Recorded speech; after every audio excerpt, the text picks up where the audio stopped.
16.10 is find the maximum of an integrally defined function graphically. The areas of the regions bounded by the graph of the function f in the x-axis are labeled in the figure below. Let the function g be defined by the equation g of x from 7 to some x value f of t dt. What is the maximum value of the function g on the closed interval -7 to 7? So what you're thinking of is this is the derivative graph. There was an original graph that had some kind of maximum. I remember that on original graphs, maximums could happen on the endpoints. So I could have something where here's an endpoint and the function has some curves. That's not a maximum. This would be the max. Or could be that you've got your endpoints and the maximum is here and the slope or the derivative there at that maximum should be 0.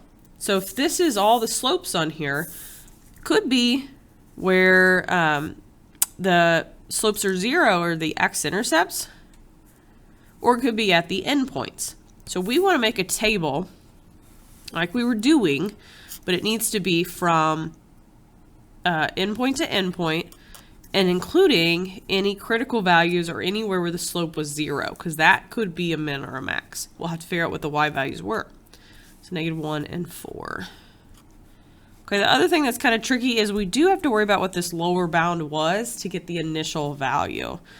So what I want to do, I don't want to say, I guess, that it's the initial value, but use it to get initial value. So let's say x is 7. When x is 7 and I want to find g of 7, I'm going to do from 7 to 7. We've talked about any time that I'm going from an x value of something to itself, I'm not covering any area. So that should be 0. So in this case, I'm going to have to be working backwards every time.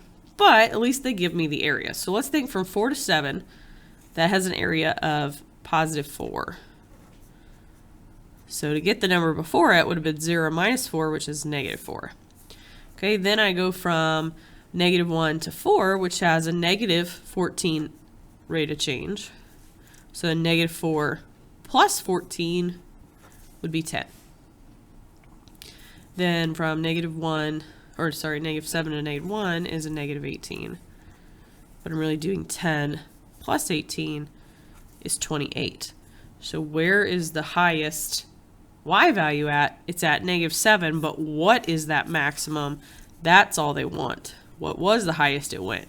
28. It's the y value. All right, number 2, same setup. We're finding the maximum. Only thing different is our intervals -7 to 5, and we're going from -2 to our x values. So let's make a table. We're going to go from -7, which is here, do any critical points where this could be, this could be, this could be, and there's our endpoint. So -2, 0, 2, and 5. Because again, these are slopes of 0, which mean it's either this or this, which could be a min or max. Okay, so then -2, if I plugged in x is -2, that would be a slope of nothing. So that's going to be our 0. I'm going to work forward first. So -2 to 0 is a slope of -6. 0 to 2 is adding 3. So -6 plus 3 is -3. 2 to 5 is subtracting 7. So that would be -10. And -7 to -2 is adding 14. So 0 minus 14 is -14. Where's the highest? Well, only this number is where it's positive, or, not negative. And so this would be our max.